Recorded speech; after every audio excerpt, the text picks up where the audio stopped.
విద్యార్థిని ఒక్కొక్క విద్యార్థి ఎంత ఆనందాన్ని వ్యక్తం చేస్తున్నారో చూసాం.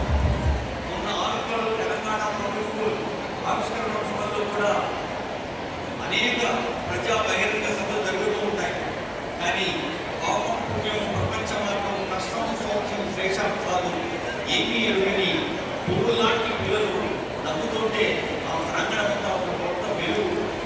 అలాంటి ఆరోగ్యవంతమైన వాతావరణంలోకి సంస్కారంతో సౌజన్యంతో సహృదయంతో సామర్థ్యంతో పిల్లలు ఎదగాలని, ముఖ్యంగా యువత డ్రగ్స్కు దూరంగా ఉండాలని, ఆరోగ్యవంతమైన శరీరాన్ని ఆరోగ్య